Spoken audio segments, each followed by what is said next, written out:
जय माता दी दोस्तों, मेरे चैनल सुख समृद्धि उपाय में आप सभी का हार्दिक स्वागत है। नवरात्रि में दुर्गा माता के 9 स्वरूपों की पूजा होती है और ये देवियां शक्ति का ही रूप है। देवी दुर्गा के अंश के रूप में इन देवियों की पूजा होती है, लेकिन देवी दुर्गा की उत्पत्ति कैसे हुई इसके बारे में बहुत ही लोग कम जानते हैं। असल में देवी दुर्गा शक्ति का स्वरूप किसी विशेष कारण से बनी।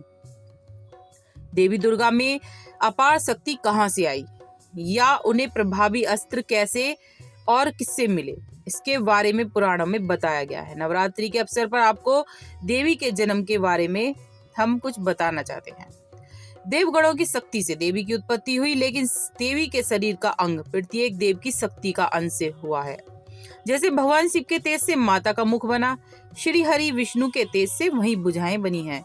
ब्रह्मा जी के तेज से माता के दोनों चरण बने, वहीं यमराज के तेज से मस्तक और केस बने।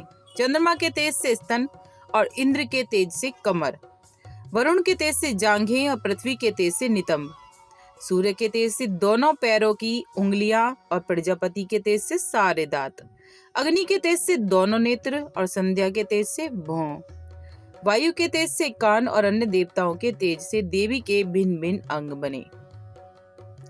आदिशक्ति को दिए देवगण ने तरह तरह के अस्त्र। देवी का जन्म जब हुआ था तो असुरों के अंत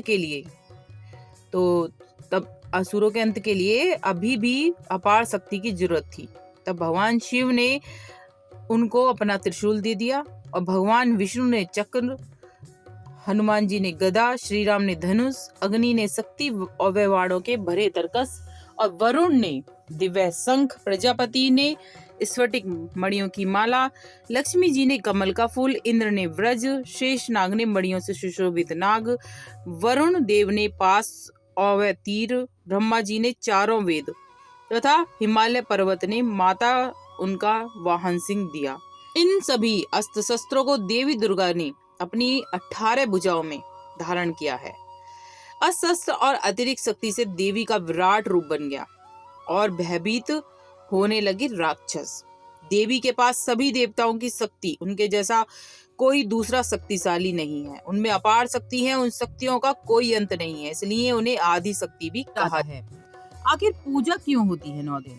बात कर लेते हैं। जब दुर्गा देवी ने महिषासुर पर हमला किया और एक एक दैत्य को मारना शुरू कर दिया, तब भैंसे का रूप धारण करने वाले महिषासुर को मारने के लिए उन्हें 9 दिन लगे।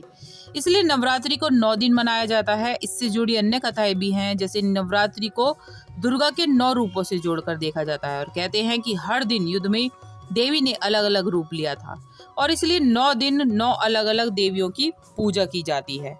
हर दिन हर रंग को भी अलग अलग जोड़ा भी जाता है। क्यों है अष्टभुजाओं वाली माँ? बात कर लेते हैं। देवी दुर्गा अष्टभुजाओं वाली कहा गया है क्योंकि उनकी जो वास्तुशास्त्र में 8 दिशाएं होती हैं, लेकिन कई जगह पर इसे 10 दिशाओं के बारे में बात करा गया है।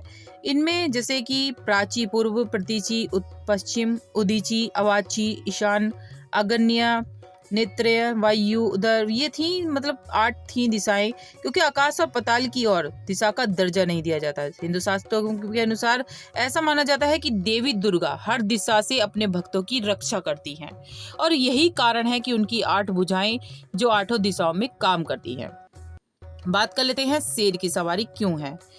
देवी को शेर पर सवार बताया गया है। दुर्गा का वाहन शेर है। इसे अतुलनीय शक्ति से जोड़कर देखा जाता है। ऐसा माना जाता है कि शेर पर सवार होकर दुर्गा माँ दुख और बुराई का अंत करती हैं। दुर्गा को त्रंबके क्यों कहा जाता है? दुर्गा को त्रंबके कहा जाता है कि यानी 3 नेत्र 3 आंखों वाली शिव भी त्रिनेत्र कहलाई। जिनकी 3 आंखें थी, दुर्गा को शिव का ही आधा रूप माना जाता है, जैसे शक्ति भी कहा जाता है। दुर्गा जी की 3 आंखें अग्नि, सूर्य और चंद्र का प्रतीक मानी जाती हैं। 108 नामों का जाप करा जाता है। 108 जो मंत्र होते हैं उनका जाप करा जाता है। नवरात्रि को दुर्गा पूजा के नाम से जाना जाता है। कहा जाता है कि भगवान राम ने माँ दुर्गा की पूजा की थी, जिन्हें राम ने महिषासुर मर्दनी के नाम से संबोधित किया था। ये पूजा रावण से युद्ध करने के लिए से पहले की गई थी, इसलिए दशहरा नवरात्रि के अंत में मनाया जाता है। जिस दिन रावण का वध हुआ था, माना जाता है कि राम जी ने दुर्गा पूजा के वक्त 108 नीलकमल चढ़ाए थे दुर्गा को, और इसलिए भी 108 को शुभ माना जाता है।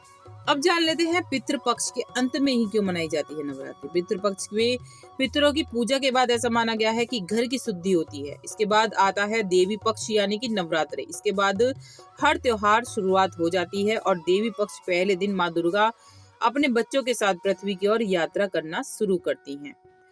माँ दुर्गा की मूर्ति बनाने के लिए क्यों ली जाती है तफायफ के घर की मिट्टी।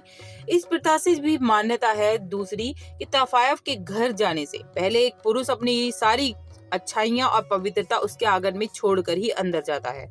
यही कारण है कि तवायफ के आंगन की मिट्टी बहुत पवित्र हो जाती है। इसी मिट्टी को मिलाकर दुर्गा की मूर्ति बनती है, इसलिए ये कथा बहुत ही पुरानी प्रचलित है।